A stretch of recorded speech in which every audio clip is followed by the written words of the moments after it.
आप सभी को मेरा प्यार भरा नमस्ते। मैं निकिता स्वागत करती हूँ आप सभी का मेरे इस नए ब्लॉग में। आज के ब्लॉग की शुरुआत हो रही है शाम के 5 बजे से। मौसम आप लोग देख ही सकते हैं, एकदम बादल बादल आ गए हैं चारों तरफ से। ये देखिए, और हवाएं भी बहुत तेज चल रही हैं भाई।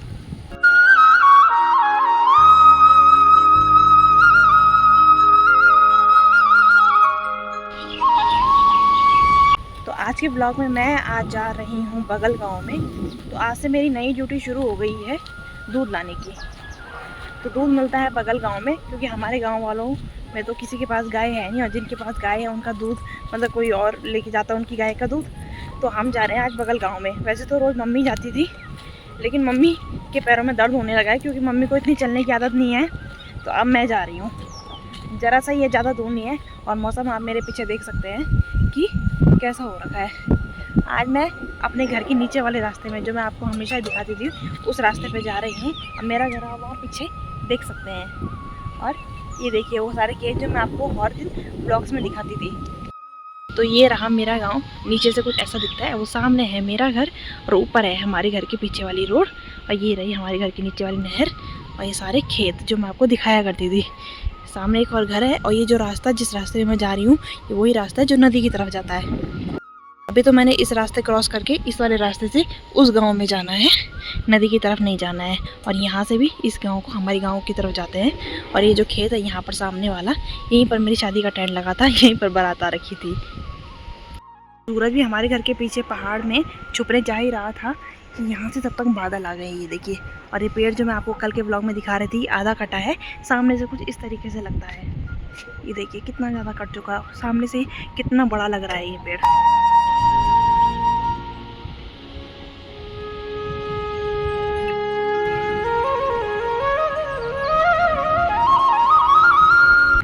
तो में भी लोगों ने मिर्ची बो रखी है ये सारे खेत में, और चारों तरफ से मोहरी के पेड़ बो रखे हैं। कितने सुंदर क्यारियां बना रखी है भाई। ये पेड़ देखो अभी आधा ही कटा है, और बारिश की वजह से इसको आधा काटना भी रोक दिया है। कहीं बारिश ना जाए इसलिए मुझे फटाफट बगल गांव में जाना है। वैसे तो ऊपर रोड के रास्ते पे जाते थे, लेकिन रोड का रास्ता बहुत लंबा लगता है, और वैसे भी बारिश आने का मौसम हो रखा है। तो मुझे लगा कहीं रोड से जाते जाते देर ना हो जाए, इसलिए मैं नीचे कहीं रास्ते से जा रही हूँ। अपने पीछे मेरा घर देख सकते हैं। इस तरीके से ये यहाँ से बगल गाँव शुरू हो जाता है और हमारा गाँव ख़त्म हो जाता है। हवाएं कितनी तेज़ चल रही है, और सामने देखिए क्या घनघोर बादल आ रखे हैं। वैसे ही गाय का दूध हम रुद्दू को नहीं देते हैं, रुद्दू का भी थोड़ा बहुत अपना और पाउडर वाला दूध देती है। ये दूध स्पेशल लगाया गया है मेरे लिए, इसलिए मम्मी ने बोला जब तेरे लिए लगाया गया है तो तू ही जा लेके आ। मेरे पैर में दर्द हो रही है भाई, क्योंकि मम्मी को इतना दूर चलने की आदत ही नहीं है। हमारे गांव में यहाँ कुछ पॉली हाउस बने हुए हैं। अभी तो सारे गेहूं का कटान हो गया है, और ये है हमारे गांव की नहर। अब इसमें पाइप बिछ गए हैं।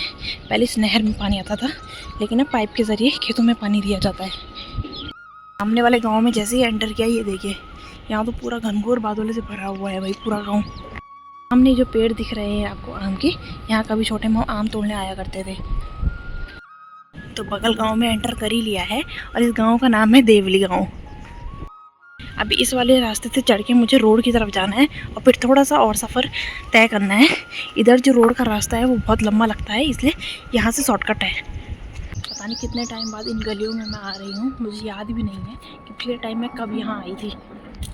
मुझे लगा इस बार जब मैं मायके गई हूँ तो बाहर जाना तो मुश्किल ही हो जाएगा, लेकिन इस दूध के बहाने से थोड़ा सा बाहर भी घूमने फिरने को मिल ही गया भाई। बगल गांव देखने को मिल गया कि कैसे कैसे बदलाव हो चुके हैं यहाँ। तो सीधी चढ़ाई चढ़ने के बाद वो रही सामने पे रोड।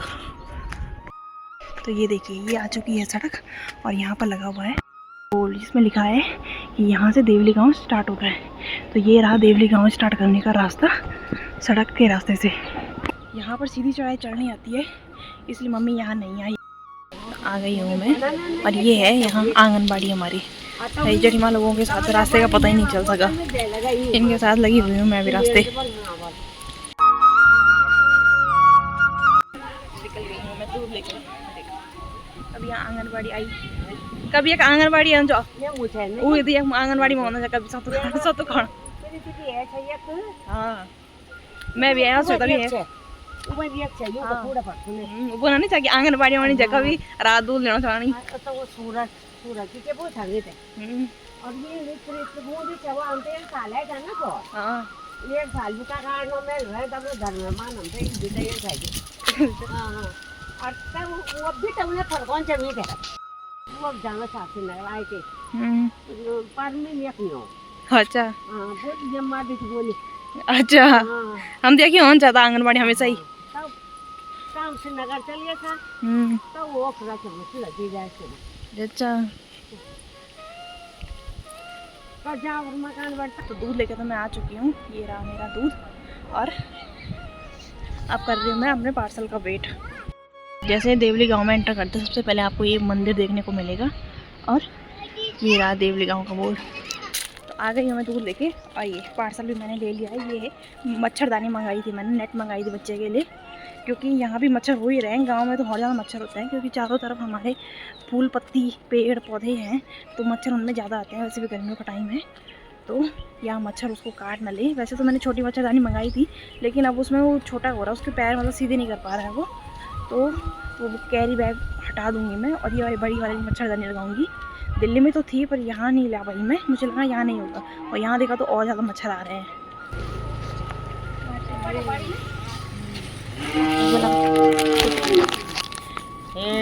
ठीक आ गया कसा बेटे अब तो का बेटे होना मैं दूध देखते हैं नॉन ठीक से काम लगा चल दूध नहीं कमल हां छमुम लगा ये लो कब ये ठीक है हां भी हॉल के नाम देखो कब है हां एवन दो दे ये माल में ये बड़ी जाई जा हां वो की मम्मी लोनी थे ना तो आज मैं दबोले को ले गया वो। हां ठीक है ये वो बेल बट रहा हो लेनी था हां आना रे वाला तभी दिल्ली में नहीं ज्यादा वो गरम तो अच्छा कीजिए हैं वक्त अब ऐसे कूलर चल रहा है तभी दूध पेरू से ना ना वे तो थोड़ा देना जो हां वे तो मैं ही पिलाऊंगा ना पर मेरा माना अच्छा तेरे माना तो पेन हो जाएगा हां आधा किलो इना आए नहीं अच्छा चल ठीक है ठीक ना आता नो दो नहीं पेनु ची मेरो पेनु ना पता ही मैं तो लगाऊं हां तब तो मांग दे अते दिल्ली छन हां दिल्ली है ना हैं अच्छा तो खाने पीने पकाना तो हां पकाना तेल जाना तो चांद का। इतने टाइम बाद घर से बाहर निकली तो हमारे गांव के भी मिल रहे हैं और बगल गांव के भी मिल रहे हैं, तो जो ही मिल रहा है वो सब बधाई देते जा रहे हैं, पूछते जा रहे हैं कि अच्छा दूध लेने आई इतने दिनों बाद, कल तक तेरी मम्मी आती थी आज तो आई।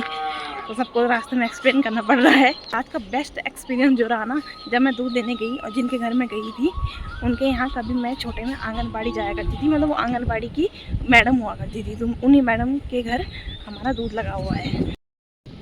मेरे जैसे और बच्चे भी जा रहे हैं दूध लेने के लिए।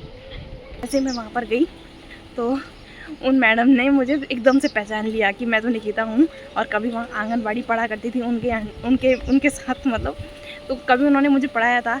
तो वही मुझसे कह रही थी कि कभी तू यहाँ पढ़ा करती थी, आज तो अपने बच्चे के लिए दूध लेके जा रही है, कभी तो खुद बच्ची थी। तो वही टाइम कितना जल्दी निकल जाता है। उन्होंने एकदम से पहचान लिया मुझे, बोल रहे थे कि हाँ ये तो श्वेता की बहन है। और भी लोग थे वहाँ पर, गाँव की औरतें बैठी थी, तो सब लगे अरे श्वेता की बहन है, ये तो निकिता है, ये तो निकिता है। और तब सब मुझे बधाई भी दे रहे थे वहाँ पर। चुकी हूँ मैं घर के पास, और ये देखिए इधर से सारा पेड़ खाली हो चुका है, बस एक बड़ी सी टहनी तय रखी है, बाकी सारी बड़ी बड़ी टहनियाँ काट दी हैं। और आसमान देखिए क्या ही काले काले बादल आ रखे हैं चारों तरफ से, कभी भी बरस सकते हैं भाई ये बादल। तेज़ हवाएं तो चल ही रही है और मेरे पीछे आप लोग आसमान देख सकते हैं कितने काले बादल आएंगे। वैसे ये बरसेंगे नहीं, वैसे फालतू की हवा आ रही है। ये हवा इतनी ज़्यादा ठंडक दे रही है ना भाई, इतना अच्छा लग रहा है इस हवा में कि दिन भर इसी हवा में बैठते रहे, क्योंकि दिन में आज बहुत ज़्यादा गर्मी हो रही थी यहाँ। तो जैसे मैंने देवली गांव के ऊपर रोड पे पहुंची तो देखा कि पीछे की तरफ से मेरी जेठीमाँ लोग आ रहे थे, तो जेठीमाँ के साथ वो भी वहीं जाते हैं दूध लेने। तो मम्मी ने पहले बोला था कि तेरे को जेठीमाँ मिल जाएंगी, तो उनके साथ ही मैंने पूरा रास्ता सफ़र तय किया और वहाँ तक पहुँची। उन्होंने सबसे मेरा इंट्रो कराया कि देखो देखो ये श्वेता की बहन आई है दूध देने के लिए, तो इतना अच्छा लगा। वहाँ पर पहुँच चुकी हूँ मैं अपने घर के नीचे और अब जाती हूँ मैं फटाफट ऊपर। और वो सामने ऊपर आप रोड पे जो देख सकते हैं जो औरतें जा रही हैं वो जेठीमाँ लोग ही हैं, वो देखिए वो जेठीमाँ लोग हैं जा रहे हैं, और उनके साथ ताई जी लोग भी थे। तो इन सारी औरतों के साथ मेरा अच्छे से सफ़र निकल गया। वैसे तो जेठीमाँ ने कहा था मुझे कि मेरे साथ ही चल ऊपर के रास्ते, रोड के रास्ते, लेकिन मैंने बोला कि मैंने एक तो पार्सल लेना था, दूसरा चीज़ ये था कि रोड के रास्ते बहुत लंबा पड़ता है, इधर नीचे के रास्ते शॉर्टकट पड़ता है।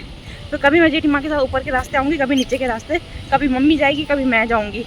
तो आज की ये ड्यूटी तो मैंने निभा ली अपनी। रुद्दू को सुला के ही आई थी मैं, तो मम्मी आराम से बैठ के आराम कर रही होगी फ़िलहाल, तो फटाफट चलती हूँ घर की तरफ, जब तक मौसम बिगड़े ना।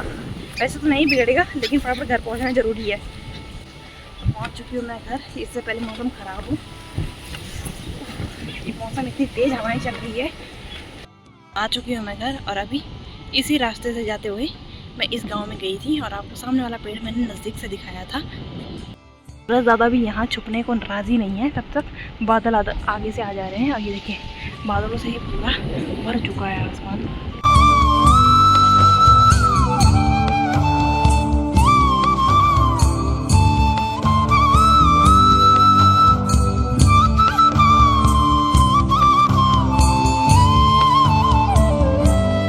घर आई तो पता चला रुद्दू अभी तक सो रखा है। मतलब मैं जब उसे सुला के गई थी तब से लेकर अभी तक वो सोया ही हुआ है, क्योंकि आज दिन में उसकी मतलब उसको नहलाया था, उसके बाद से उसकी थोड़ा सा सोया, उसकी नींद खराब हो गई थी, तो अब वो घनघोर नींद में सो रखा है।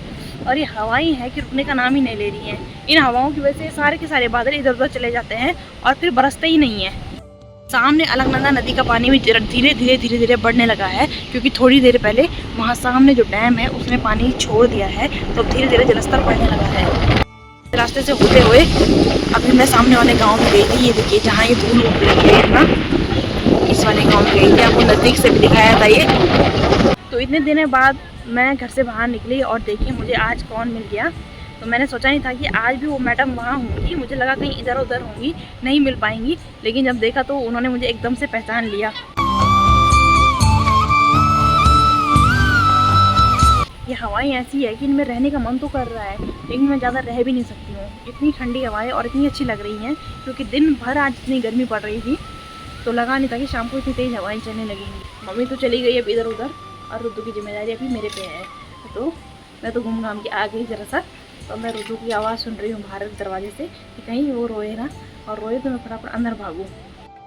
1 घंटे बाद देखिए पूरा आसमान भर चुका है बादलों से, और धीरे धीरे बूंदाबांदी भी शुरू होने लगी है। ये देखिए, आसमान तो पूरा भर चुका है बादलों से, और कभी भी बादल बरस सकते हैं भाई।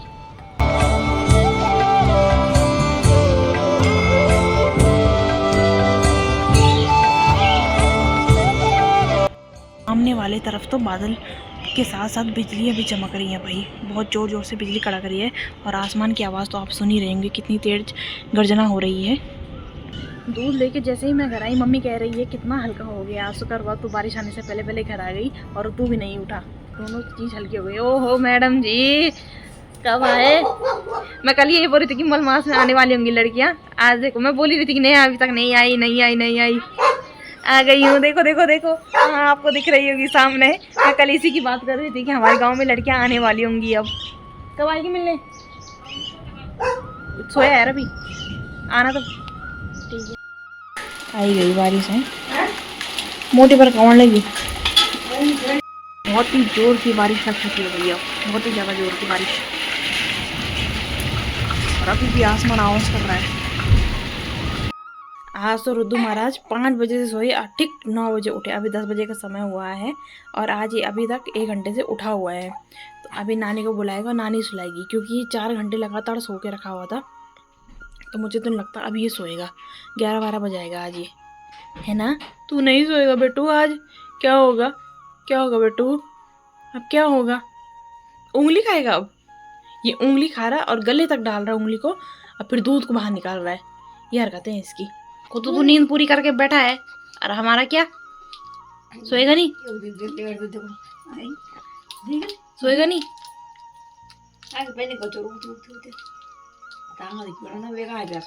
आंगरी पे मांगा गोल तक डाऊंगा, फिर दूध करनो पैर।